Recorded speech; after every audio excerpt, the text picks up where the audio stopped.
Friends, सबको जय मसीह की।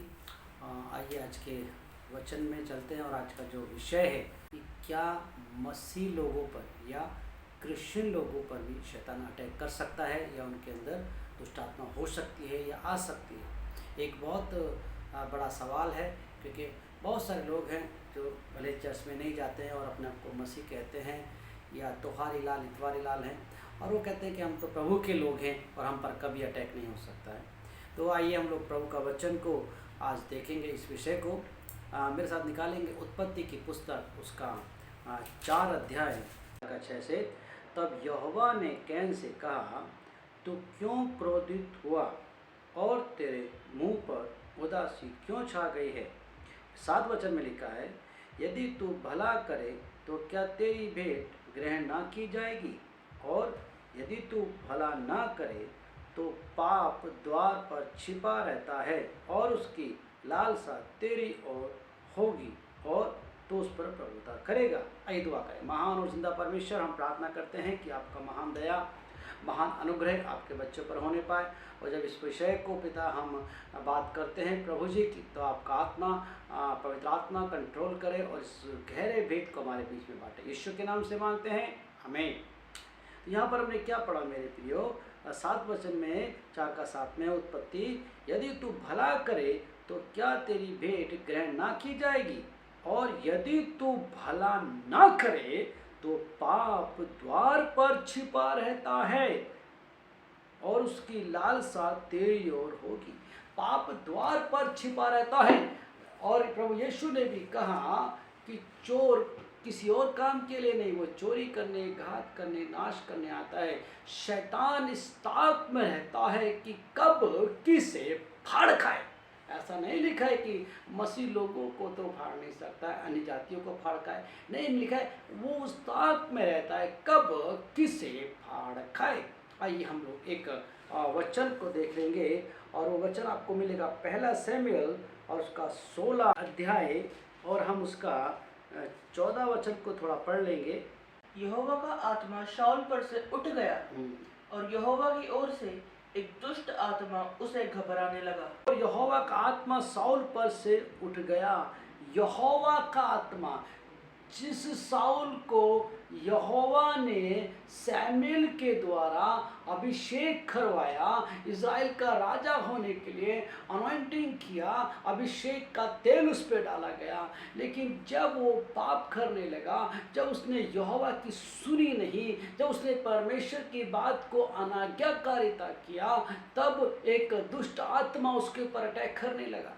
यानी कि ये शाऊल जो था, ये मसीह व्यक्ति है। इसको शमूएल प्रॉफिट के द्वारा अनॉइंटेड, अभिषेक किया गया था राजा के लिए, लेकिन जब इसने परमेश्वर के दास या परमेश्वर की आज्ञा से बढ़कर अपनी सोच को समझा, अपने बुद्धि का इस्तेमाल किया, परमेश्वर की आज्ञा को नहीं माना, तो उसका अनॉइंटिंग चला गया और दुष्ट आत्मा क्रिश्चियन व्यक्ति पर आ गया। मेरे प्रिय, एक वचन और मैं आपको बताना चाहूँगा। लूका का शुभ समाचार उसका 4 अध्याय और उसका 33 वचन से हम पढ़ेंगे। उसमें ऐसा लिखा है, आराधनालय में एक मनुष्य था जिसमें अशुद्ध आत्मा थी। आराधनालय में, और उस जमाने में अन्य जाति या कोई आम व्यक्ति आराधनालय में नहीं जा सकता था। आराधनालय में एक व्यक्ति बैठा है, इसका मतलब वो आराधनालय का मेंबर है।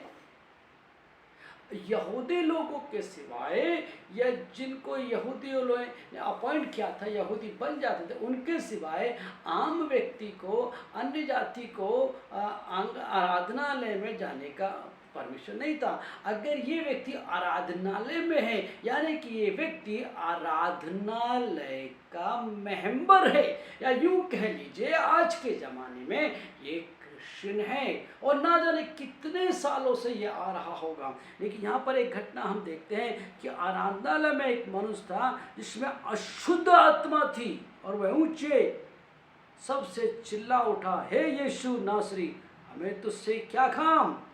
जब तक पवित्र आत्मा से भरा हुआ प्रभु यीशु मसीह वहाँ नहीं पहुँचा, यीशु मसीह की उपस्थिति वहाँ नहीं आई, तब तक दुष्ट आत्मा आराम से क्रिश्चियन होने के बाद भी, व्यवस्था जानने के बाद भी, रेगुलर आराधनालय में जाने के बाद भी ओ शैतान उसके अंदर छुप कर बैठा हुआ था। मेरे प्रियो, आइए हम लोग एक वचन को और देखेंगे ताकि हम उसको और क्लियर कर सकें। मत्ती जो शुभ समाचार उसका 16 अध्याय उसका 23 वचन। उसने मुड़कर पतरस से कहा, हाँ, हे शैतान, मेरे सामने से दूर हो। देखिए यीशु ने पतरस से कहा, उस पतरस से जो जाल छोड़कर यीशु के पीछे आया। ये कब यीशु ने उसको शैतान कह दिया, कब यीशु समझ गए कि पतरस को शैतान यूज कर रहा है, जबकि प्रभु यीशु की बताई हुई योजना के खिलाफ में शैतान पतरस बोल उठा। यीशु ने कहा कि मुझे ऊंचाई पे चढ़ना है, मुझे क्रूस पे जाना है, परमेश्वर मुझे दुख उठाना है, और पतरस बड़े झड़क कर बोलता है ऐसा तेरे साथ कभी ना होने पाए। यीशु ने मुड़कर पतरस से कहा, हे शैतान, हे परमेश्वर के प्लान को बिगाड़ने वाले, हे अपनी बुद्धि का सहारा लेने वाले, यानी कि जब हम अपनी बुद्धि का सहारा लेते हैं शैतान एंट्री कर सकता है।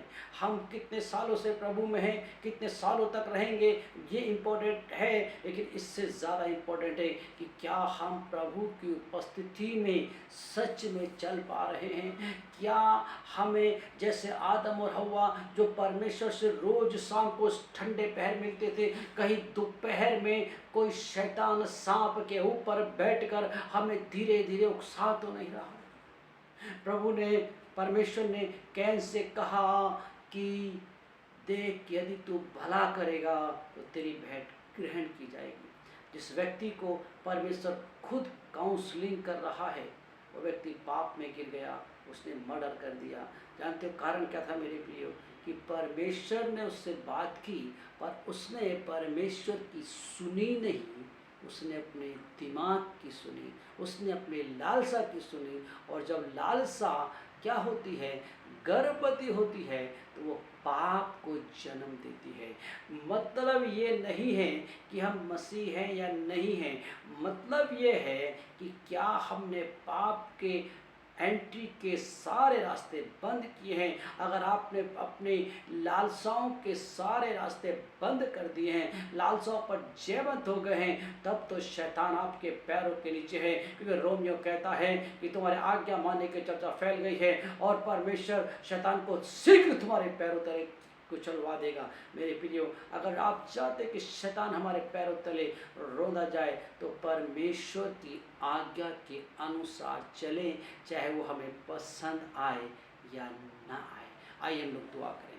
महान और जिंदा परमेश्वर, हम प्रार्थना करते हैं आपका अनुग्रह आपके बच्चों पर होने पाए और होने पाए। प्रभु जी, ये जो टॉपिक हम शुरू कर रहे हैं लगातार पिता, ये बहुत सारे लोगों की आत्मा का उद्धार का कारण बनने पाए। प्रभु यीशु के नाम से मांगते हैं, आमीन।